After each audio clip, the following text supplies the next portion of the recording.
नमस्कार मित्रों, ज्ञानपुर में आपका स्वागत है। पेट 2025 जीएस से संबंधित ये दूसरी क्लास है, जिसमें हम पेट के अंतर्गत पूछे जाने वाले जीएस के 50 बेहतरीन प्रश्नों का अध्ययन कर रहे हैं।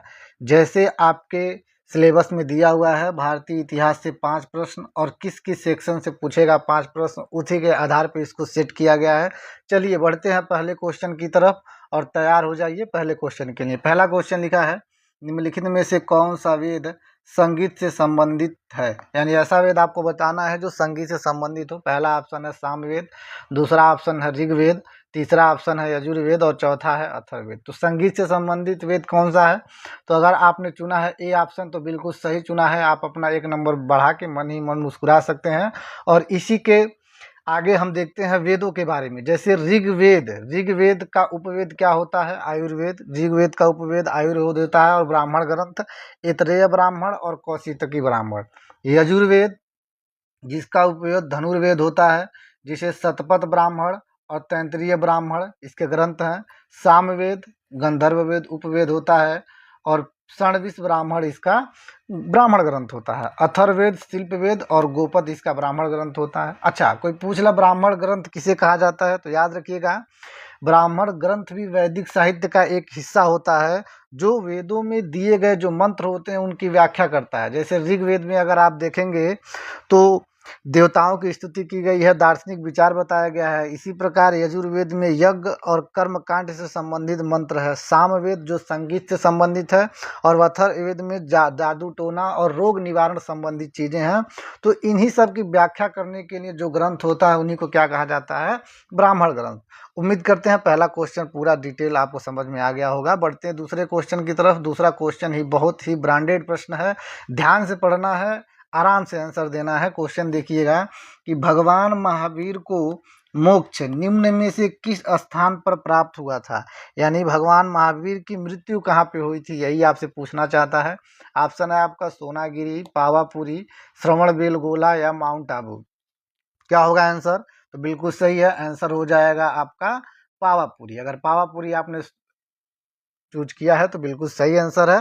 अच्छा, कोई आपसे पूछ लेता है कि भाई पावापुरी वर्तमान में कहाँ स्थित है? तो याद रखिएगा वर्तमान में कहाँ स्थित है भाई? तो बिहार में स्थित है। बिहार के नालंदा जिले में आप कह सकते हैं। नालंदा जिला जो है राजगिरी और बोधगया दोनों के समीप स्थित है पावापुरी। आइए देखते हैं भगवान महावीर के बारे में, उनकी जीवनी के बारे में आपके एग्जाम में क्या पूछता है। संक्षिप्त में यानी शॉर्ट तरीके से हम देखेंगे। जैसे महावीर जी का जन्म तो लगभग 599 ईसा पूर्व वैशाली जो वर्तमान बिहार के क्षत्रिय कुंड में हुआ था। इनके माता पिता यानी इनके पिता का नाम राजा सिद्धार्थ और माता का नाम रानी त्रिशला था। महावीर के बचपन का नाम वर्धमान था। महावीर को दीक्षा 30 वर्ष की आयु में प्राप्त हुई, यानी 30 वर्ष में इन्होंने अपना घर त्याग दिया।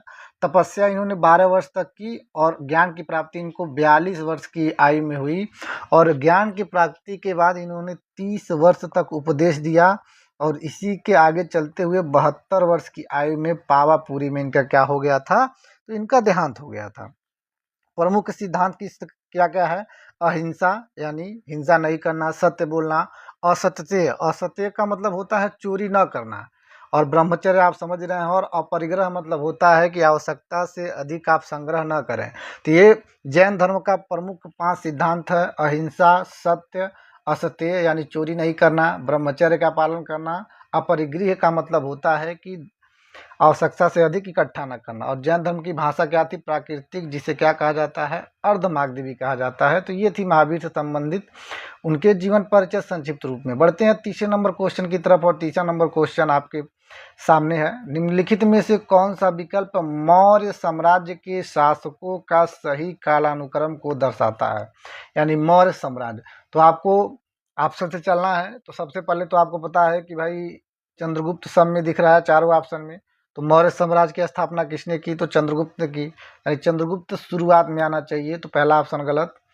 बी पहले पे है, कोई दिक्कत नहीं है। सी वाला भी गलत हो सकता है और डी वाला भी गलत हो सकता है। आइए देख लेते हैं बी ऑप्शन सही है कि नहीं, क्योंकि आपके एग्जाम में ई ऑप्शन भी आने वाला है। तो चंद्रगुप्त के बाद बिंदुसार आना है और बिंदुसार के बाद आपके लास्ट में क्या है? बृहद्रथ है। देखते हैं चंद्रगुप्त, बिंदुसार और बिंदुसार के बाद अशोक, बिल्कुल सही है। और लास्ट में आपका मिल गया बृहदत्त, यानी आपका ऑप्शन नंबर बी बिल्कुल सही हो जाएगा चंद्रगुप्त के बारे में। चलिए, तो तीसरे का आंसर हो जाएगा बी। याद रखिएगा, लास्ट में आपको अपना स्कोर कमेंट करना है कि आपका कितना क्वेश्चन सही हुआ है और किस अनुसार आपकी तैयारी चल रही है, वो भी देख लिया जाएगा। देखिए, चौथे ऑप्शन पे आ जाइए। दिल्ली स्थित जंतर मंतर का निर्माण महाराजा करवाया था, यानी किस महाराजा ने दिल्ली में स्थित जंतर मंतर का निर्माण कराया था?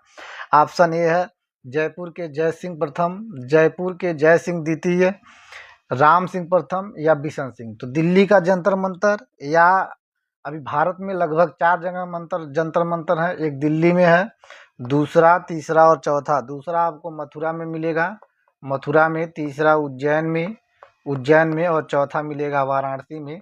और कहीं का जंतर मंतर आपसे पूछता है कि इसका निर्माण किसने कराया है, तो याद रखिएगा जयपुर के जय सिंह द्वितीय जी ने कराया है। और भारत में 4 जगह आपका जंतर मंतर मिलेगा। तो चौथे का ऑप्शन नंबर हो जाएगा बी, बिल्कुल सही क्वेश्चन है। बढ़ते हैं अगले क्वेश्चन पे, 5वां क्वेश्चन। ध्यान से क्वेश्चन पढ़ना है, बहुत ही ब्रांडेड क्वेश्चन है और ध्यान से इसका आंसर देना है।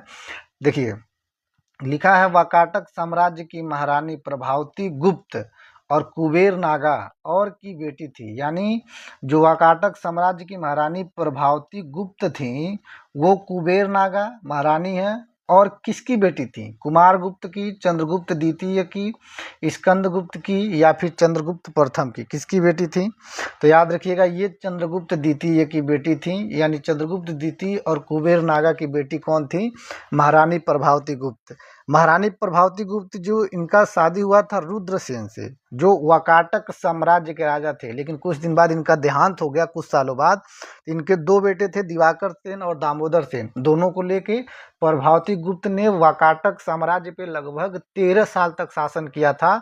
और उसी के दौरान वाकाटक साम्राज्य और गुप्त साम्राज्य में एक मजबूत संबंधों को स्थापित कर दिया था, वैसा आप कह सकते हैं। इसलिए क्वेश्चन पूछा गया है, क्योंकि इन्होंने वाकाटक साम्राज्य पे अपना शासन किया था 13 वर्षों तक।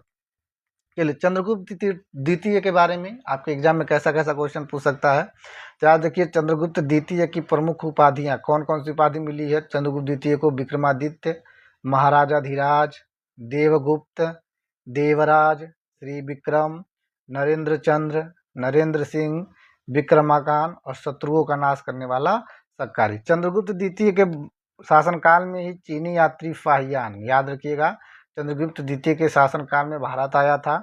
वह 399 से 414 ईस्वी तक भारत में रहा और बौद्ध धर्म से संबंधित स्थल और ग्रंथों की खोज में यहाँ आया था। चंद्रगुप्त द्वितीय ने पश्चिम क्षत्रपकों यानी शकों को पराजित किया था, जिसके परिणाम स्वरूप गुजरात, मालवा, महाराष्ट्र तक गुप्त साम्राज्य का हिस्सा बन गए थे। तो ये थी चंद्रगुप्त द्वितीय के बारे में कुछ संक्षिप्त कहानी है जो आपके एग्जाम में पूछने जाते हैं। दूसरा आपके पेट के सिलेबस में है भारतीय राष्ट्रीय आंदोलन, जिससे 5 प्रश्न पूछे जाने हैं। एक बात ध्यान रखिएगा, जिस आधार पे आपसे क्वेश्चन पूछे जाएंगे उसी आधार पे आप प्रैक्टिस किया जाएगा। जैसे आप पूरे 50 क्वेश्चन को देख लेते हैं और लास्ट में अगर आप काउंट करते हैं आपका कितना सही हुआ कितना गलत हुआ है, तो यहाँ से आपकी तैयारी मानी जाएगी, क्योंकि इसमें ईजी से लेके हार्ड लेवल तक क्वेश्चन को रखा गया है। चलिए, 6ठे नंबर क्वेश्चन पे आइए, ध्यान से देखिएगा।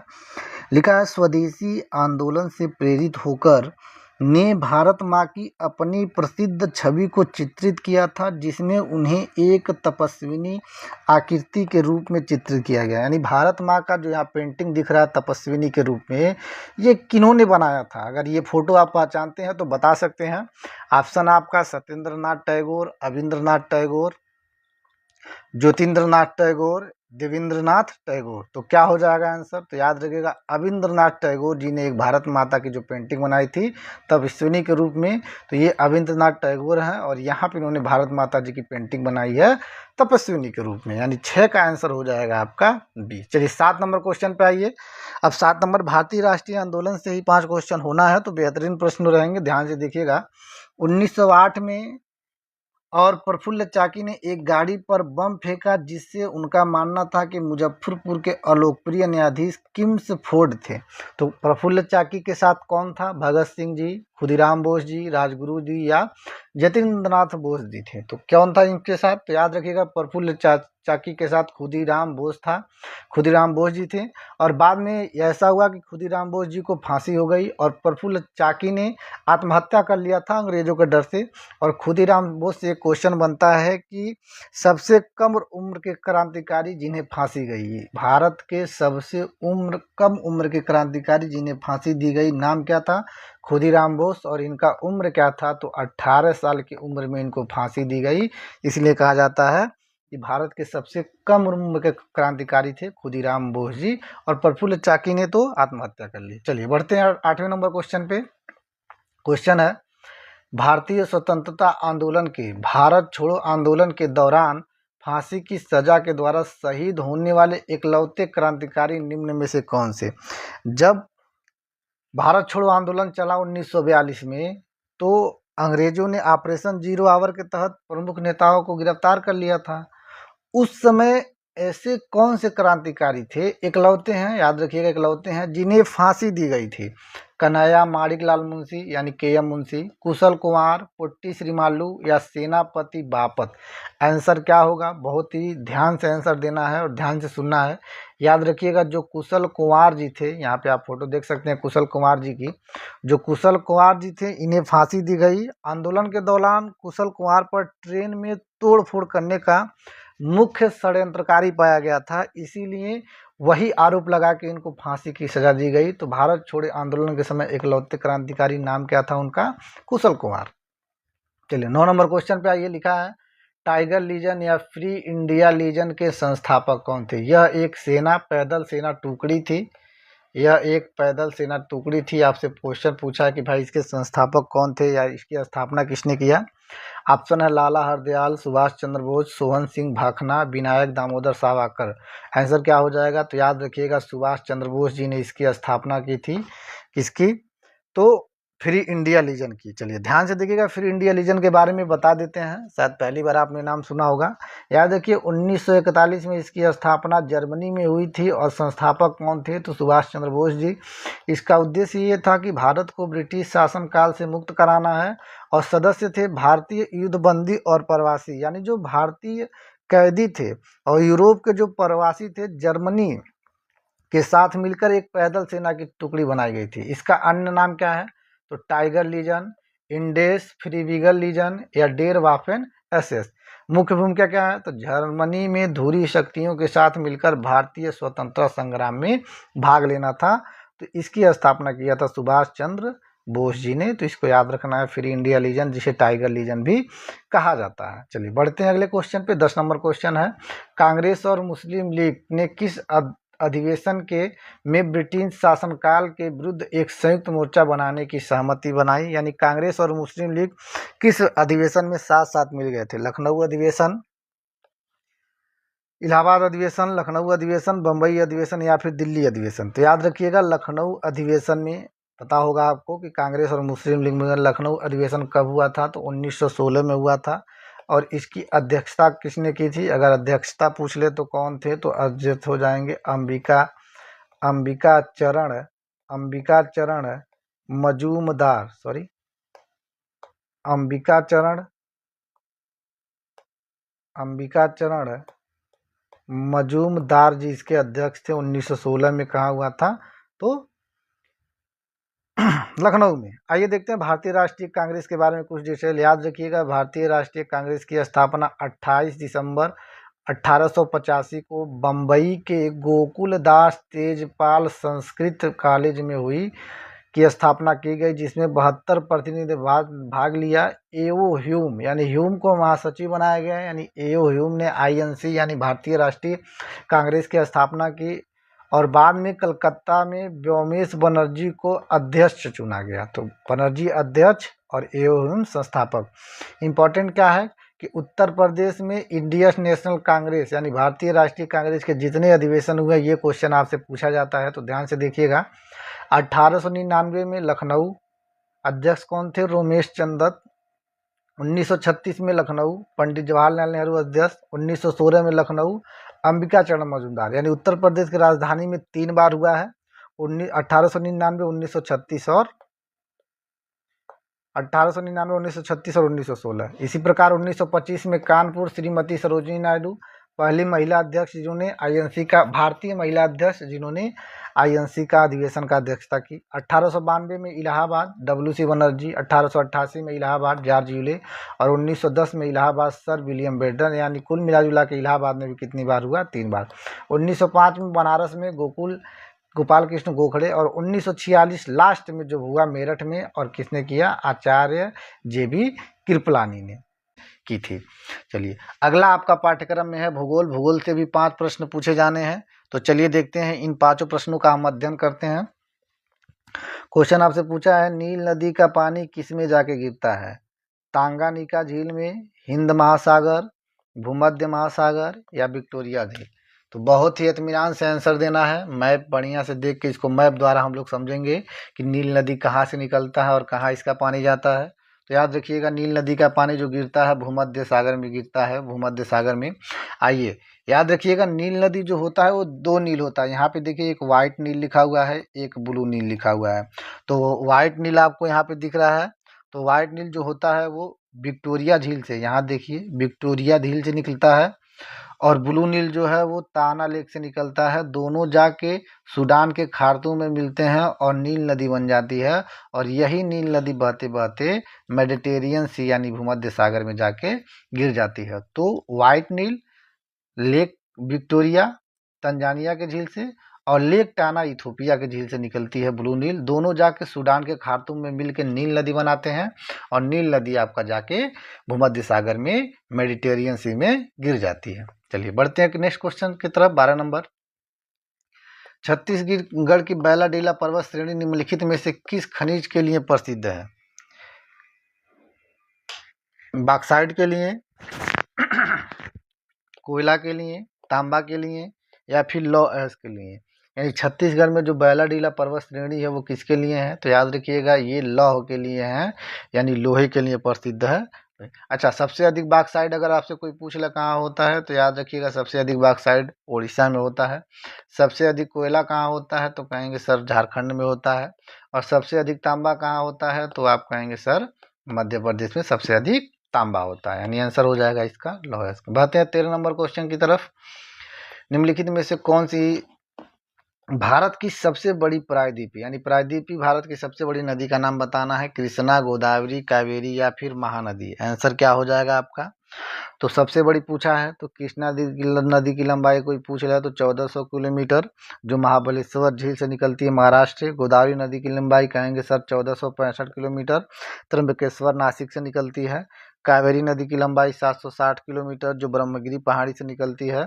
और रायपुर छत्तीसगढ़ से निकलती है महानदी, जिसकी लंबाई 885 किलोमीटर। तो प्रायद्वीपी भारत की सबसे लंबी नदी आपको क्या दिख रही है? तो बिल्कुल सही है, प्रायद्वीपी भारत की सबसे लंबी नदी क्या हो जाएगी? गोदावरी नदी हो जाएगी। गोदावरी नदी आपको यहाँ पे दिख रही है, गोदावरी नदी जो यहाँ से त्र्यंबकेश्वर से निकलती है महाराष्ट्र से, और आते आते ये बे ऑफ बंगाल यानी बंगाल की खाली में आके मिल जाती है। चलिए बढ़ते हैं नेक्स्ट क्वेश्चन की तरफ। ध्यान से क्वेश्चन समझिएगा। लिखा है मानसून के दौरान निम्नलिखित में से किन हवाओं के कारण भारत के अधिकांश भागों में वर्षा होती है? तो आपको पता है कि जो दक्षिण पश्चिमी हवाएं होती हैं, दक्षिण पश्चिमी हवाएं, उससे बारिश। ऐसा क्यों? क्योंकि आपने सुना होगा कि सबसे पहले मानसून केरल में आता है, और केरल में अगर इंडिया का मैप आप यहाँ बैठाएंगे तो केरल आपको यहाँ कहीं मिलेगा। और ये कौन सा इच्छा है? ये दक्षिण और पश्चिम, यानी यहीं से मानसून आता है। इसीलिए दक्षिण पश्चिमी हवाएं जो हैं वो भारत में आके अधिकांश भागों में वर्षा करती हैं। इसीलिए कहा जाता है कि सबसे पहले मानसून केरल में पहुंचता है। चलिए 15 नंबर क्वेश्चन पे आ जाइए। क्वेश्चन पूछा है निम्नलिखित में से बंदरगाहों का सही उत्तर से दक्षिण आपको मिलाना है? कोची, मोरमगोवा, कांडला और मुंबई। चलिए देखते हैं। यहाँ आप ध्यान दीजिएगा, कांडला यहाँ पे है, मुंबई यहाँ पे, मोरमगोवा और मंगलुरु और कोची। उत्तर से दक्षिण यानी नीचे से ऊपर आपको आना है, तो सबसे लास्ट में आपका कोची होना चाहिए। कोची यानी ए ऑप्शन सबसे लास्ट में आपका, तो इसमें भी नहीं है, इसमें भी नहीं, इसमें नहीं। सी ऑप्शन कांडला और डी ऑप्शन मुंबई और बी ऑप्शन बिल्कुल सही आंसर है, यानी डी वाला आपका बिल्कुल सही हो जाएगा। यहाँ मैप से आपने देखा कि सर लास्ट में कोची है और लास्ट में कोची मिला, उसके लिए ई ऑप्शन होने के नाते हमको थोड़ा सा इसको मिलाना पड़ा है। चलिए बढ़ते हैं अगले क्वेश्चन की तरफ। और अगला आपके पाठ्यक्रम में है भारतीय अर्थव्यवस्था, जिससे 5 प्रश्न आपसे पूछा जाएगा। क्वेश्चन ध्यान से देखिएगा। किस पंचवर्षीय योजना में बुनियादी एवं भारी उद्योगों की स्थापना पर जोर दिया गया ताकि तीव्र औद्योगिकरण, आत्मनिर्भरता और प्रौद्योगिकी विकास के लिए एक ठोस आधार स्थापित किया जा सके? यानी किस पंचवर्षीय योजना में कहा गया कि भाई उद्योगों को दिया जाएगा बढ़ावा? तो याद रखिएगा, किस पंचवर्षीय योजना में? तो दूसरी पंचवर्षीय योजना में किसको दिया गया? उद्योगों को बढ़ा दिया गया। अच्छा, दूसरी पंचवर्षीय योजना का अगर कोई डेट पूछ ला तो 1956 से 1961। इसी प्रकार अगर तीसरी पूछ ला तो कहेंगे सर 1961 से 1966। पहली तो आपको पता ही होगा कि 1951 से 1956, और चौथी आपका क्या हो जाएगा? तो 1969 से 1974। तो आंसर आपका हो जाएगा दूसरी पंचवर्षीय योजना। भारत में वस्तु एवं सेवा कर जीएसटी के अधीन आने वाली 4 करें कौन सी हैं? जीएसटी के अधीन आने वाली 4 करों का नाम पूछा है। अच्छा, आपसे पूछा जाए जीएसटी किस संविधान संशोधन में लागू हुआ था? किस संविधान संशोधन? तो याद रखिएगा 101वां में। और कौन सा विधेयक आया था, यानी जब पास होने आया तब कौन सा विधेयक था? कौन सा विधेयक था? तो 122वां विधेयक था। इसको याद रखिएगा, 122वां। और लागू कब हुआ जीएसटी अगर आपसे पूछ रहा है तो याद रखिएगा 1 जुलाई 2017 को लागू हुआ। और 4 कर है, 5, 12, 18 और 28, यानी इस अनुसार आपका ऑप्शन नंबर बी बिल्कुल सही हो जाएगा। उम्मीद करते हैं अभी तक आपको बेहतरीन प्रश्नों का संग्रह मिला होगा। बढ़ते हैं नेक्स्ट क्वेश्चन पे, और 8 नंबर क्वेश्चन है कि राष्ट्रव्यापी दूध ग्रिड लक्ष्य बनाने के तहत ऑपरेशन फ्लड का शुभारंभ किस वर्ष किया गया? आपको बताना है ऑपरेशन फ्लड जिसको किसके अंतर्गत शुरू किया गया था? तो याद रखिएगा दुग्ध क्रांति के अंतर्गत इसको शुरू किया गया था। दूध क्रांति का अगर पूछा जाए भाई दुग्ध क्रांति के जनक का नाम बता दीजिए, तो जनक कौन हो जाएंगे? तो याद रखिएगा वर्गीज कुरियन जी। वर्गीज कुरियन जो केरल के कोझिकोड से हैं। और पूछा है कि इन्होंने ऑपरेशन फ्लड कब चलाया? तो 1979 आंसर हो जाएगा, यानी 18 का ऑप्शन नंबर हो जाएगा डी। भारत में हरित क्रांति के संदर्भ में HYBP का पूर्ण रूप क्या है? यानी हरित क्रांति में HYBP बीजों का प्रयोग किया गया, इसी का आपसे पूछा है कि भाई इसका पूर्ण रूप क्या है, कौन से बीज थे? तो याद रखिएगा जिसे हाई यील्डिंग वैरायटी प्रोग्राम कहा जाता था। हाई यील्डिंग वैरायटी प्रोग्राम, इन्हीं के अंतर्गत हाई यील्डिंग बीजों का प्रयोग होता था, उच्च उपज वाले बीजों का प्रयोग होता था। ठीक है, चलिए। अच्छा, चलिए इसका जनक बता दीजिए भाई। हरित क्रांति का अगर कोई आपसे जनक पूछ ले तो आप कहेंगे हरित क्रांति का जो जनक है वो विश्व में कौन है? तो अमेरिका के थे। नाम क्या था उनका? पिछले वीडियो में ही बताया गया है, नॉर्मन बोरलॉग। और भारत में कौन था? तो कहेंगे सर भारत में थे MS स्वामीनाथन जी। अच्छा, पूछा जाए कि किस जगह से शुरू हुआ था, ये बता दीजिए भारत में किस जगह से? तो याद रखिएगा पंतनगर विश्वविद्यालय से हरित क्रांति की शुरुआत हुई। और पंतनगर विश्वविद्यालय वर्तमान में कहाँ है? तो आप कहेंगे सर उत्तराखंड में है। बढ़ते हैं 20 नंबर क्वेश्चन सर। भारत का पहला पूर्ण जनगणना अभियान ऑपरेशन किस वर्ष शुरू किया गया था? आपसे पूछा है कि भारत में जो जनगणना हुई तो सबसे पहले पूर्ण जनगणना पूछा है। आंशिक जनगणना आपसे पूछा होता, प्रथम जनगणना यानी पहली जनगणना अगर सिंपल लिखा होता कि पहली जनगणना कब हुई, तो 1972 में आपको पता है। और किसके काल में हुई? तो मेयो के काल में हुई। पूर्ण जनगणना पूछा है तो 1881। और किसने करवाया था? तो रिपन ने करवाया था, ने। अच्छा, अगर आपसे पूछ लिया जाए कि भाई जनसंख्या के बारे में, जनसंख्या घनत्व बता दीजिए, भारत का जनसंख्या घनत्व। धीरे धीरे यहाँ पे पूरा अध्ययन हम लोग किया जाएगा जनसंख्या के बारे में। फिलहाल आप लोग बता दीजिए भारत का जनसंख्या घनत्व कितना है? तो अगर आप बताए हैं 382 व्यक्ति पर वर्ग किलोमीटर, तो बिल्कुल सही है। सबसे ज़्यादा कहाँ है? तो दिल्ली में है। चलिए लिख ही देते हैं, सबसे ज़्यादा कहाँ है? तो दिल्ली में है, 11,320 व्यक्ति वर्ग किलोमीटर। और सबसे कम कहाँ है? तो 17 व्यक्ति हैं आपके अरुणाचल प्रदेश में। 17 व्यक्ति पर वर्ग किलोमीटर। चलिए, 5वां आपके पाठ्यक्रम में है भारतीय संविधान एवं लोक प्रशासन, जिससे 5 प्रश्न पूछे जाने हैं। इसके बारे में हम अध्ययन देखते हैं। पूछा निम्नलिखित में से किसने सर्वप्रथम भारत के लिए संविधान सभा के गठन का प्रस्ताव रखा था? Sachchidananda Sinha, K M Munshi, B N Rau या एम एन राव? तो क्वेश्चन पूछा है किसने प्रस्ताव रखा है, तो याद रखिएगा एम एन राव जो है उन्होंने प्रस्ताव रखा था। मानवेंद्र नाथ राय इनका पूरा नाम था। सच्चिदानंद सिन्हा संविधान सभा के पहले अस्थायी अध्यक्ष चुने गए थे, और अस्थायी बाद में कौन चुने गए? 2 दिन बाद, यानी 9 दिसंबर को सच्चिदानंद सिन्हा को और 11 दिसंबर को राजेंद्र प्रसाद जी को चुना गया।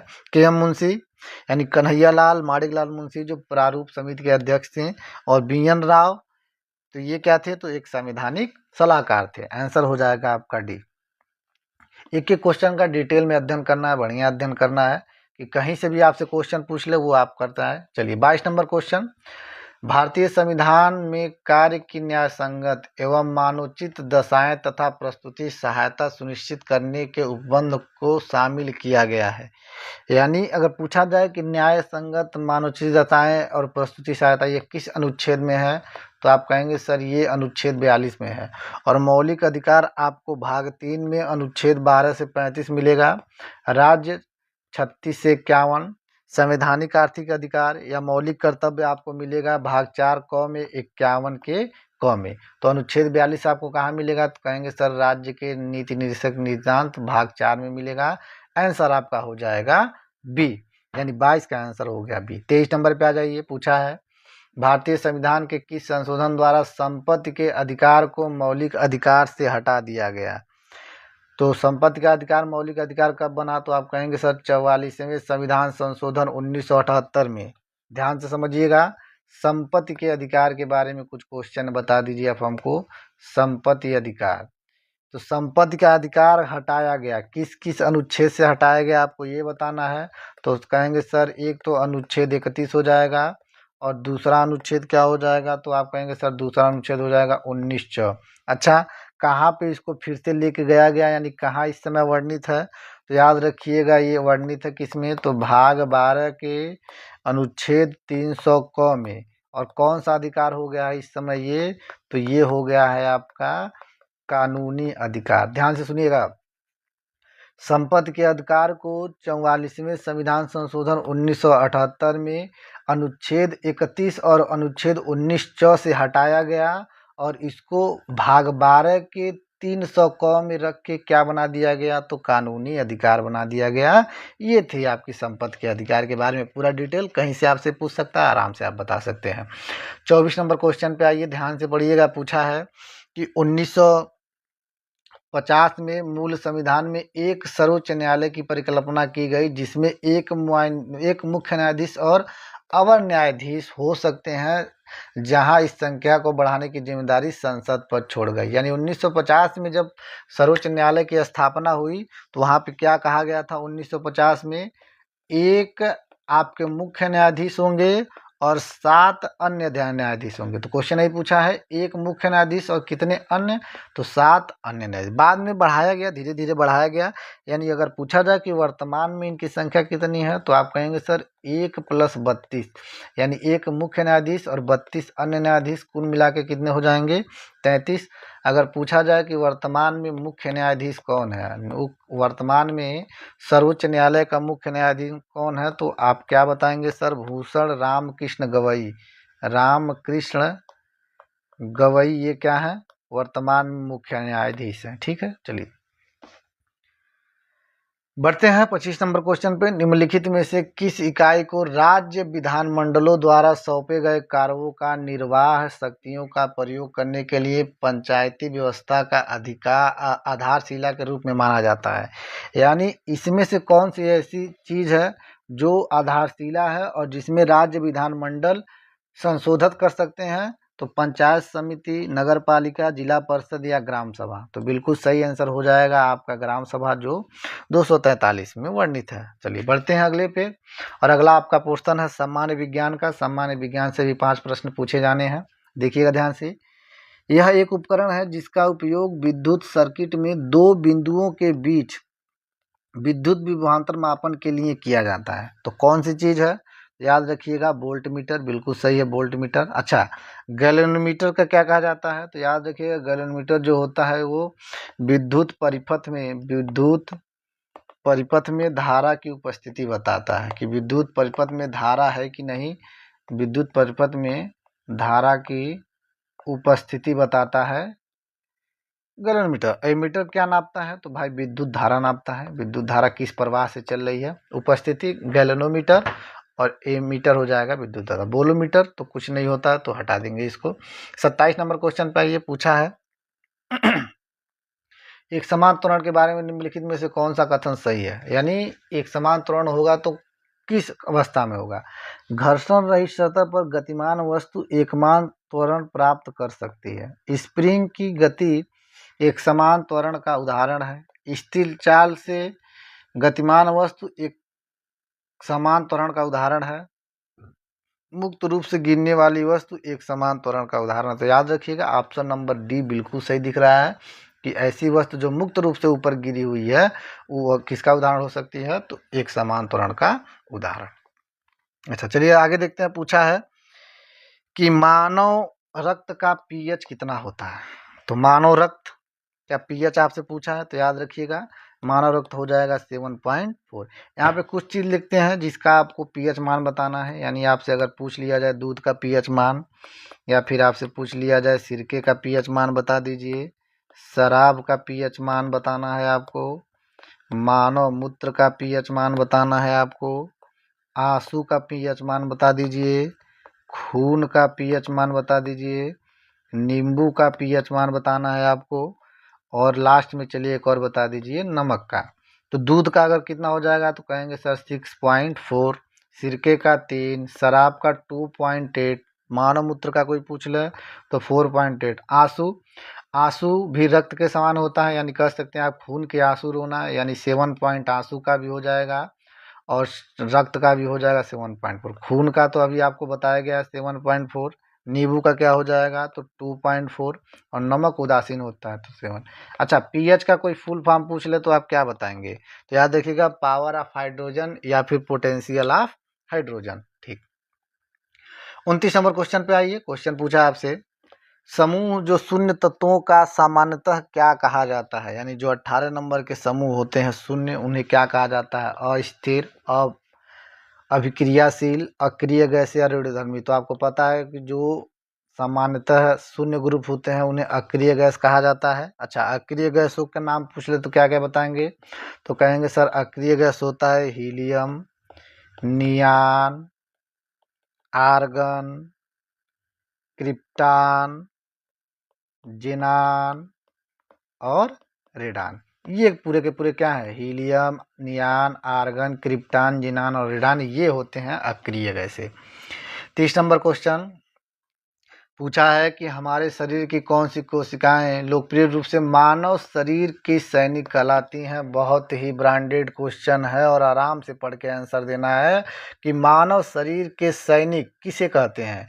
इयोसिफोनिफिल्स, श्वेत रक्त कणिकाएं, लाल रक्त कोशिकाएं, या फिर बेसोफिल्स, किसे कहते हैं? तो याद रखिएगा श्वेत रक्त कणिकाओं को मानव शरीर का सैनिक कहा जाता है, क्योंकि ये जो श्वेत रक्त कणिकाएं होती हैं ये संक्रामक रोग तथा बाहरी रोगों से बचाती हैं, यानी उससे लड़ती रहती हैं कि हमारे शरीर में संक्रामक रोग ना हो या कोई बाहरी रोग ना हो।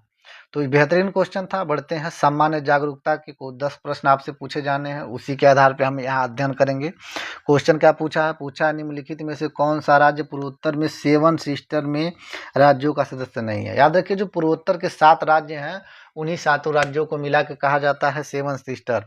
तो त्रिपुरा तो है, मेघालय भी है, मिजोरम भी है, सिक्किम को 7 सिस्टर में नहीं गिना जाता है। आइए देख लेते हैं। यही जो पूर्वोत्तर का एरिया है यानी अरुणाचल प्रदेश, आसाम, नागालैंड, मणिपुर, मेघालय, त्रिपुरा और मिजोरम, ये सातों का सातों क्या कहलाते हैं? 7 सिस्टर कहलाते हैं, 7 सिस्टर ऑफ इंडिया, पूर्वोत्तर के 7 राज्य। तो इसमें सिक्किम नहीं आता है, और जब भी क्वेश्चन पूछता है तो अक्सर करके ऑप्शन में सिक्किम होता ही होता है। चलिए 32 नंबर क्वेश्चन, निम्नलिखित में से कौन सा विकल्प सही ढंग से सुमेलित नहीं है?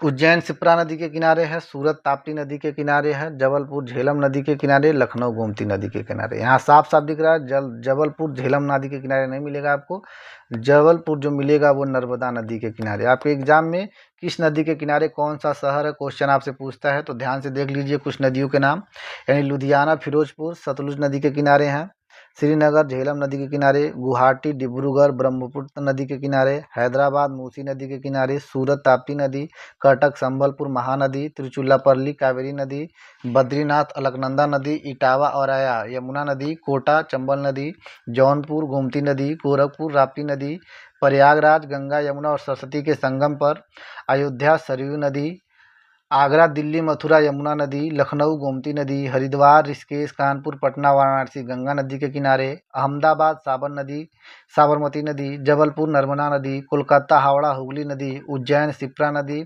जमशेदपुर स्वर्णरेखा नदी, नासिक नांदेड़ और भद्राचलम गोदावरी नदी, विजयवाड़ा कृष्णा नदी के किनारे स्थित है।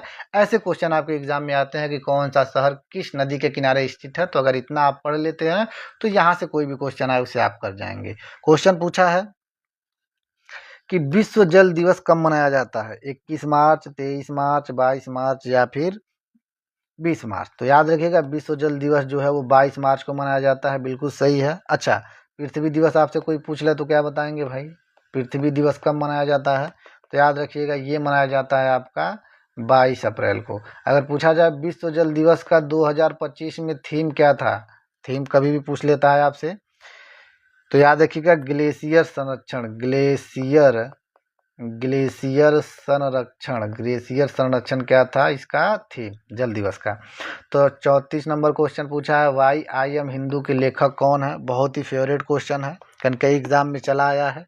तो वाई आई एम हिंदू इसके लेखक कौन हो जाएंगे, तो याद रखिएगा लेखक हो जाएंगे शशि थरूर। अच्छा, सलमान रश्दी का तो आपको याद होना चाहिए मिडनाइट चिल्ड्रन या the satanic versus, Chetan Bhagat का वन इंडियन गर्ल, और भीष्म साहनी का तो तमस है, तमस बहुत ही फेमस है। इसके अलावा बसंती झरोखे, ये सारा का सारा आपको मिल जाएगा। 35 नंबर क्वेश्चन पे आइए, क्वेश्चन पूछा है आपसे विश्व की मुद्राओं के संदर्भ में निम्नलिखित में से कौन सा युग्म सही ढंग से मेल खाता है, यानी किस देश की मुद्रा ऐसी है जो सही ढंग से, तो रूस की मुद्रा लिखा है एन, एन आपको रूस की मुद्रा नहीं मिलेगी, एन जो है वो जापान की है। तो इसी प्रकार आपसे पूछ ले भाई रूस की मुद्रा क्या हो जाएगी, तो याद रखिएगा रूबल। भूटान का लिखा है पेसो, तो पैसो और भूटान का नहीं मिलेगा, पेंसो जो होता है वो फिलीपींस का है। अच्छा, भूटान का कोई पूछ ले भाई तो नगुल्टम होता है, भूटान का नगुल्ट्रम होता है, नगुल्ट्रम। म्यांमार का क्या लिखा है, तो बिल्कुल सही है, म्यांमार का क्या हो जाएगा। और रूबल लिखा है चीन, तो रूबल तो आपको ऊपर लिखा ही गया है, रूस का होता है। अच्छा, चीन का जो पूछ ले तो चीन का जिसे रेनबिनी कहा जाता है, रेनमिनबी कहा जाता है, जिसे युयान नाम से भी जाना जाता है, तो अधिकारी रेनमिनबी हो जाएगा। यानी आपके सिलेबस में दिया गया है राजधानी और मुद्रा के बारे में भी आपसे पूछेगा, तो यहाँ उससे संबंधित क्वेश्चन 35 का आंसर क्या हो जाएगा सी। 36 नंबर क्वेश्चन पे आ जाइए। क्वेश्चन आपसे पूछा है शांति स्वरूप भटनागर वार्षिक पुरस्कार किस क्षेत्र में उत्कृष्ट उपलब्धि के लिए दिया जाता है, यानी शांति स्वरूप भटनागर पुरस्कार किस क्षेत्र में दिया जाता है, भारतीय साहित्य, साहित्य विज्ञान, तकनीकी विज्ञान और जनजातीय कला संगीत। याद रखिएगा विज्ञान और तकनीकी में दिया जाता है, बिल्कुल सही है। अगर कोई पूछ ले शांति स्वरूप भटनागर इसकी शुरुआत कब हुई, शुरुआत अगर आपसे पूछ ले शुरुआत कब हुई, तो याद रखिएगा शुरुआत हुई 1958 ईस्वी में, 1958 में। इसमें कितनी राशि दी जाती है शांति स्वरूप भटनागर पुरस्कार में, तो 5 लाख रुपए की राशि दी जाती है। 2025 में किसी को नहीं मिला है, 2024 में किसको मिला है, तो याद रखिएगा डॉक्टर पूर्वी सैकिया को मिला है शांति स्वरूप भटनागर 2024 का पुरस्कार। और ये कहाँ की हैं, तो याद रखिएगा ये असम की हैं। 37 नंबर क्वेश्चन पे आ जाइए। किस देश के प्रधानमंत्री के निवास को टेम्पल ट्री कहा जाता है, नेपाल, म्यांमार, श्रीलंका या फिर बांग्लादेश। तो श्रीलंका का जो निवास है वो टेम्पल ट्री होता है, ये बिल्कुल सही है, इसमें ज़्यादा कन्फ्यूजन नहीं होना चाहिए। आगे देखते हैं, पूछा है भारत के परमाणु ऊर्जा आयोग का मुख्यालय कहाँ पे है? बेंगलुरु में, तिरुवनंतपुरम में, मुंबई में या हैदराबाद में? तो परमाणु ऊर्जा आयोग पूछा है, तो इसका मुख्यालय अगर आपने चुना है ऑप्शन नंबर सी, तो मन ही मन मुस्कुराकर आप अपना 1 नंबर बढ़ा सकते हैं। बिल्कुल सही आपने चुना है और 5 सेकंड के लिए आप खुश हो सकते हैं, क्योंकि अगला क्वेश्चन आपके कंप्यूटर स्क्रीन पे है और बहुत ही बेहतरीन क्वेश्चन पूछा है। एजार कप इनमें से किस खेल से संबंधित है? यानी एजरा कप जो है वो किससे संबंधित है? रग्बी से है, फुटबॉल से है, पोलो पे है या फिर एम्स्ट्रियम शो जंपिंग से है? ये तो खतरनाक खेल हो गया। एजार कप सिंपल पूछा है, एजरा कप तो पोलो हो जाएगा, यानी ऑप्शन नंबर सी हो जाएगा। तो यहाँ अगर गलती हो गया तो फिर आप दुखी हो सकते हैं। बढ़ते हैं अगले क्वेश्चन की तरफ। पूछा है ओएनजीसी का मुख्यालय कहाँ स्थित है? डिब्रूगढ़ में, कांडला में, विशाखापट्टनम में या फिर देहरादून में? तो याद रखिएगा ONGC wild natural gas company, इसका मुख्यालय है देहरादून में। बिल्कुल सही आंसर हो जाएगा। अगर देहरादून आपने चुना है तो बिल्कुल सही ऑप्शन चुना है। बढ़ते हैं करंट अफेयर। करंट अफेयर से 10 क्वेश्चन पूछे जाने हैं। देखते हैं करंट अफेयर का आपने कितना अध्ययन किया है। पहला क्वेश्चन आपके कंप्यूटर स्क्रीन पे, इनमें से कौन सा देश पहला राज्य है, देश का पहला राज्य जो एक साथ 60,244 कर्मियों की एक साथ ट्रेनिंग कराने जा रहा है? ये तो हलवा क्वेश्चन हो गया, कोई भी बता सकता है कि भाई 60,000 वैकेंसी कहाँ आई थी, तो कहेंगे सर अभी अभी उत्तर प्रदेश में ही आई थी, तो उत्तर प्रदेश आपका बिल्कुल सही आंसर हो जाएगा। IMF के अनुसार किस देश 2025 में जापान और 2027 में जर्मनी से बड़ी व्यवस्था बन जाने की संभावना व्यक्त की गई है? भारत की, बांग्लादेश या पाकिस्तान या भूटान? तो आपको पता है भारत जो है वो धीरे धीरे आगे निकल रहा है, तो आंसर क्या हो जाएगा आपका? भारत हो जाएगा। चलिए, उत्तर प्रदेश के किस शहर में महाराष्ट्र सरकार द्वारा शिवाजी महाराज मेमोरियल बनाया जाएगा? शिवाजी महाराज मेमोरियल मथुरा में, आगरा में, गोंडा या लखनऊ में? यानी उत्तर प्रदेश में कहाँ शिवाजी का मेमोरियल बनाया जाएगा, महाराज शिवाजी का? तो याद रखिएगा आगरा में बनाने का प्रस्ताव पारित हुआ है और ये आगरा में बनेगा। बहुत ही अच्छी बात है। 44 नंबर क्वेश्चन पूछा है भाई, 59वां ज्ञानपीठ पुरस्कार किसे दिया गया है? ऑप्शन है आपका राम भट्टाचार्य, GS कुरूप, गुलजार या विनोद शुक्ल। तो 59 नंबर का किन्हें मिला है? तो याद रखिएगा 59 नंबर को मिला है ज्ञानपीठ पुरस्कार विनोद शुक्ल जी को। अच्छा, अगर आपसे ज्ञानपीठ पुरस्कार के बारे में पूछा जाए कि भाई इसकी शुरुआत कब हुई है, इसकी शुरुआत कब हुई है, तो कहेंगे सर 1961 में इसकी शुरुआत है। इसमें कितनी राशि दी जाती है, कितने रुपए दिए जाते हैं? तो याद रखिएगा 11 लाख रुपए दिए जाते हैं। और पहला ज्ञानपीठ पुरस्कार किसे मिला था? तो 1965 में मिला था। और किसे मिला था? तो जी शंकर कुरूप, मलयालम कवि थे जी शंकर कुरूप। और बहुत ही इंपॉर्टेंट क्वेश्चन पूछता है कि हिंदी का ज्ञानपीठ 1968 में मिला था, किसको मिला था? तो कहेंगे सर सुमित्रा नंदन पंत जी को मिला था। सुमित्रा नंदन पंत की कृति का नाम बार बार आपसे पूछता है, तो क्या हो जाएगा? चिदम्बरा। सॉरी, कृति का नाम आपका हो जाएगा, किस कृति के लिए मिला था? तो कृति का नाम हो जाएगा चिदम्बरा। यानी कहने का मतलब ज्ञानपीठ पुरस्कार की शुरुआत 1961 में हुई, जिसमें 11 लाख की राशि दी जाती है। ज्ञानपीठ पुरस्कार करने वाले पहले कवि 1965 में जी शंकर कुरूप को मिला था, असम के थे। कुडच्चकल नामक इन्होंने पुस्तक लिखा था। हिंदी का प्रथम ज्ञानपीठ 1968 में सुमित्रा नंदन पंत को, और किस कृति के लिए गीत दिया गया? तो चिदम्बरा के लिए दिया गया। उम्मीद करते हैं आपको पसंद आया होगा। बढ़ते हैं नेक्स्ट क्वेश्चन पे। 45 नंबर क्वेश्चन आपके सामने, हाल ही में सांकेतिक भाषा में कार्यवाही प्रसारित करने वाली भारत की प्रथम विधानसभा किस राज्य में बनी? पंजाब, केरल, गुजरात या फिर कर्नाटक? तो याद रखिएगा अभी अभी पंजाब में बनाया गया है। सांकेतिक भाषा में कार्यवाही प्रसारित होती है, तो 45 का आंसर हो जाएगा ए। 46 नंबर क्वेश्चन पे आइए, बेहतरीन प्रश्न है, ध्यान से पढ़ना है। भारत और किस देश के बीच द्विपक्षीय नौसैनिक अभ्यास इंद्र का 14वां संस्करण चेन्नई तट पर आयोजित किया गया? तो आपको बताना है, सिंपल है कि इंद्र जो युद्धाभ्यास होता है भारत और किस देश के बीच होता है? जर्मनी, ब्रिटेन, अमेरिका या फिर रूस? तो अगर आपने चुना है ऑप्शन नंबर डी, तो बिल्कुल सही आपने चुना है। ऑप्शन हो जाएगा रूस हो जाएगा, यानी 46 का आंसर हो गया डी।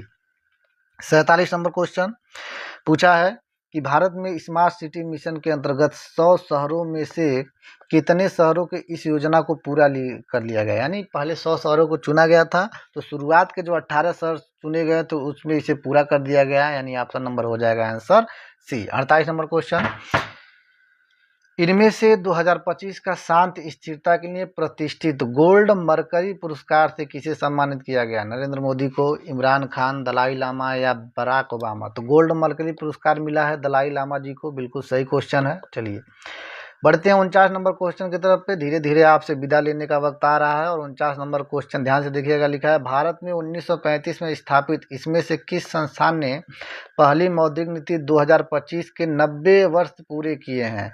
यानी 1935 में किसकी स्थापना हुई? सिंपल पूछा है। BS3, NABARD, SEBI, RBI? तो आपको पता है RBI की स्थापना कब हुई है? 1935 में, 1 अप्रैल 1935 को, जो 1934 में अधिनियम आया था। याद रखिएगा दोस्तों, इस चैनल पे पेट 2025 GS से संबंधित बेहतरीन प्रश्नों का संग्रह यहाँ पे लिया गया है, जिसे आपको पूरा डिटेल में बताया जाएगा, जो आपके एग्ज़ाम की दृष्टि से बहुत ही बेहतरीन साबित होंगे। जैसे ही आप एग्ज़ाम में जाएंगे तो ये एक बूस्टर के रूप में आपके सामने आ सकता है। तो इस चैनल से जुड़े रहने के चैनल को सब्सक्राइब कर दीजिएगा और वीडियो को अपने दोस्तों के पास शेयर कीजिएगा। चलिए बढ़ते हैं आज के लास्ट प्रश्न पे। और अर्धशतक का क्वेश्चन यानी 50 नंबर का क्वेश्चन आपके सामने है। भारत और किस देश के बीच टाइगर ट्रैप अभ्यास का चौथा संस्करण विशाखापट्टनम के तट पर शुरू हुआ है? तो याद रखिएगा, जो टाइगर ट्रैम्पन अभ्यास होता है तो भारत और अमेरिका के बीच होता है। तो ये थे आज के 50 बेहतरीन प्रश्न। अगर वीडियो पसंद आया हो तो लाइक कीजिएगा, दोस्तों के पास शेयर कीजिएगा और चैनल से जुड़े रहने के लिए आगे जितने भी UP SSC के एग्ज़ाम होते हैं बेहतरीन तैयारी कंटेंट के साथ आपको करवाया जाएगा। तो चैनल को सब्सक्राइब कीजिएगा। मिलते हैं अगले वीडियो में, तब तक के लिए जय हिंद।